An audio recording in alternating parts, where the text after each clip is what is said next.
Views welcome to TJMS Tamil channel. ரொம்பவே பரபரப்பாக போயிட்டுருக்க மகாநதி சீரியலோட அப்கமிங் எபிசோடில் எந்த மாதிரியான சுவாரஸ்யமான விஷயங்கள்லாம் வரப்போகுது அப்படின்றத பார்க்கலாம் வாங்க. அதிகமாக பாதிக்கப்பட்ட சாரதாம்மாவோட நிலைமையை கண்டு எல்லாருமே ரொம்பவே பயப்பட ஆரம்பிக்கிறாங்க. ஏன்னா சாரதாம்மா திடீர்னு இந்த மாதிரி ஒரு முடிவு எடுத்ததும் யாராலையும் தாங்கிக்கவே முடியல. அதனால் கங்கா என்ன பண்ணுறாங்க, நம்ம யமுனா அதுக்கப்புறம் நம்ம காவேரி 2 பேரையும் வர வச்சிடுறாங்க. வந்ததுக்கப்புறமா பேசுகிறாங்க. இதுக்கப்புறமா அவங்களுக்கு ஏதாவது ஆறுதலாக மோட்டிவேஷனாக பேசினா மட்டும்தான் அவங்கள மாற்ற முடியும் அப்படின்னு நினச்சிக்கிட்ட விஜய் என்ன பண்ணுறாங்க, சாரதாம்மாவை தனியாக கூப்பிட்டு போய் பேசுகிறாரு. கூப்பிட்டு போய் பேசுகிறதுக்கு முன்னாடி இருந்த மனநிலைமையை விட இப்போ பார்த்தீங்கன்னா ரொம்பவே பெட்டராக ஃபீல் பண்ணுறாங்க. ரொம்ப கான்ஃபிடெண்ட்டாக பேசுகிறாங்க. இப்படிலாம் யோசிக்க ஆரம்பிச்சிட்டிங்க அப்படின்னு சொல்லிட்டு நிவின் பேசும்போது எல்லாத்தையும் மறந்து, நான் பண்ணது தப்பு தான்ப்பா, நான் பண்ணாத தப்புக்கு எதுக்காக நான் இந்த மாதிரி ஒரு முடிவு எடுத்தேன்னு எனக்கே தெரியல, இது மாதிரி அப்படி நடக்காது அப்படின்னு சொல்லிட்டு ரொம்பவே எனர்ஜெட்டிக்காக பேச ஆரம்பிக்கிறாங்க. அப்புறமா சாரதாம்மாவை பார்த்து எல்லாருமே ரொம்பவே நெகிழ்ச்சி அடைகிறாங்க. அதுக்கு அடுத்ததாக காவேரி பார்த்தீங்கன்னா அப்படியே கண் கலங்கி போய் நிற்கிறாங்க.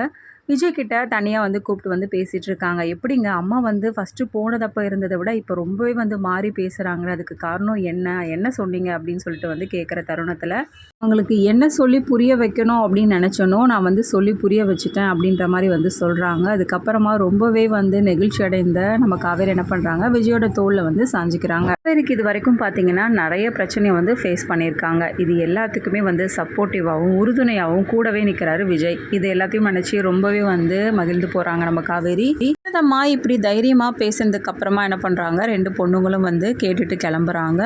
இன்னொரு பக்கம் சாரதாம்மாவை பார்த்தா கங்கா, ஏமா இப்படி ஒரு முடிவெடுத்தீங்க அப்படின்னு சொல்லிட்டு கேட்க, சரி போனது போகட்டோண்டி, அதை பற்றியே இப்போ பேசிக்கிட்டு இனிமேல் நடக்க போகிறத பற்றி பார்க்கலாம் அப்படின்ற மாதிரி ரொம்ப தைரியமாக பேசிகிட்டு இருக்காங்க.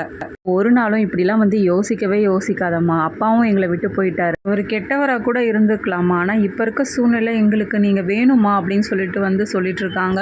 எங்களை வளர்த்தா மாதிரியே என்னோட குழந்தையும் காவேரி குழந்தையும் நீ தானம்மா வளர்க்கணும், அப்புறம் எதுக்காகம்மா இப்படிலாம் யோசிச்சு இப்படி ஒரு முடிவெடுத்த அப்படின்னு சொல்லிட்டு புலம்பிட்டு இருக்காங்க கங்கா. இனிமேல் அப்படிலாம் பண்ண மாட்டாங்க கங்கா, நீ ஏன் ஃபீல் பண்ணுற, நான் இப்போ தைரியமாக தானே இருக்கேன் அப்படின்ற மாதிரி சொல்லிட்டு இருக்காங்க. சரிடி, நான் ஒன்று கேட்கணும்னு நினச்சேன், இவ்வளோ பிரச்சனை நடந்திருக்கு, இதெல்லாம் குமரன் தம்பிக்கு தெரியுமா அப்படின்னு சொல்லிட்டு கேட்க ஆரம்பிக்கிறாங்க.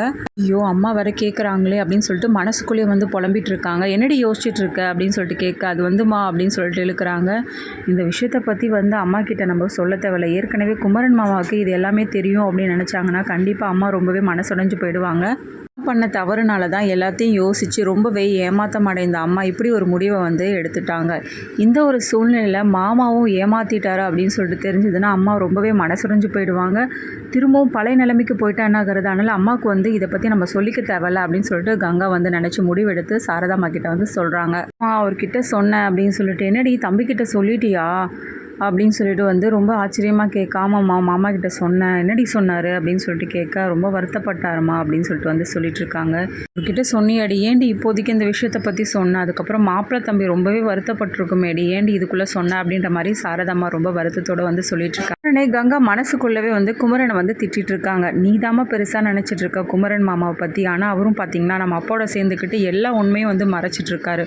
உங்ககிட்ட தான் இந்த விஷயத்தை பற்றி மறைச்சிருக்கானா, கட்டின பொண்டாட்டிக்கிட்ட எங்கிட்டே இவ்வளோ நல்லா மறைச்சிக்கிட்டு அவர் இருந்திருக்காரு அப்படின்ற மாதிரி மனசுக்குள்ளே திட்டிட்டு இருக்காங்க. கங்கா, என்னடி யோசிச்சுட்டு இருக்க அப்படின்னு சொல்லிட்டு கேட்க, ஒன்றும் இல்லைம்மா, சரிடி இந்த விஷயத்தை பற்றி ரொம்ப இதுவாக பேசிக்காது, அது மட்டும் இல்லாமல் நான் இப்படிலாம் பண்ணேன் அப்படின்றத தம்பிக்கிட்ட சொல்லிக்காதடி அப்படின்னு சொல்லிட்டு சொல்கிறாங்க சாரதாம்மா வருத்தப்பட்டு. சரிம்மா அதெல்லாம் நான் எதுவும் சொல்ல மாட்டேம்மா, நீ எதையும் நினைக்காதம்மா, ஃப்ரீயாக விடுமா அப்படின்னு சொல்லிட்டு பேசிகிட்டு இருக்காங்க கங்காவும். கங்கா, ஆமாண்டி குமரன் கிட்ட வேறு எதையும் சொல்லிடாதடி, அப்புறம் ரொம்ப மனசு கஷ்டப்படுவான் அப்படின்ற மாதிரி பாட்டிமாவும் சொல்ல, ஆமாம் உங்கள் பேரனை நீங்கள் தான் மெச்சிக்கணும் அப்படின்ற மாதிரி முணர்றாங்க. என்னடி சொல்கிற கங்கா அப்படின்னு சொல்லிட்டு கேட்க, ஒன்றும் இல்லை பாட்டி, ஒன்றும் சொல்லலை உங்கள் பேரனை அப்படின்ற மாதிரி கங்கா கோவத்தோடு அப்படியே சொல்லிட்டு இருக்காங்க. இவ்வளோ பெரிய உண்மையை மறைச்சிக்கிட்டு இவ்வளோ நாளாக எதையும் சொல்லாமல் இருந்திருக்காரு, இவரை எப்படி தான் நம்ம இது பண்ணுறது அப்படின்னு சொல்லிட்டு பயங்கர கடுப்போடு இருக்காங்க குமரனை நினச்சி. பேஞ்சி ஓஞ்சா மாதிரி எல்லா பிரச்சனைகளும் தாண்டி எப்படியோ ஃப்ரீயாக இருக்கிற தருணத்தில் அந்த புதிய குடும்பம் பார்த்திங்கன்னா சாரதாம்மா வீட்டுக்கு தேடி வராங்க. 3 பேருமே இதை பார்த்து பயங்கரமாக அதிர்ச்சியாகி போகிறாங்க.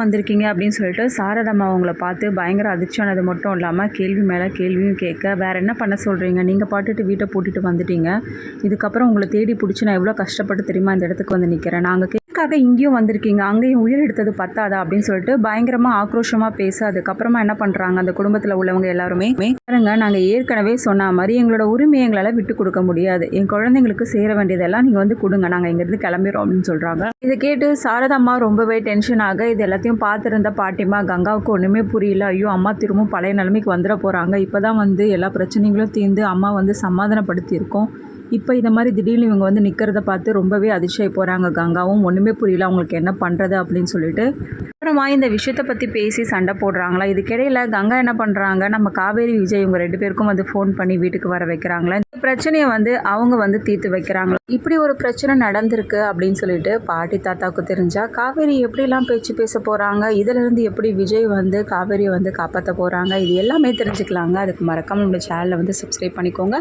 கூடவே இருக்க இந்த பெல் ஐக்கனும் கிளிக் பண்ணிடுங்க, அப்போ தான் நான் போடுற அடுத்தடுத்த வீடியோஸ் உங்களுக்கு நோட்டிஃபிகேஷனில் வரும். ஓகே வியூவர்ஸ், தேங்க்ஸ் ஃபார் வாட்சிங் திஸ் வீடியோ.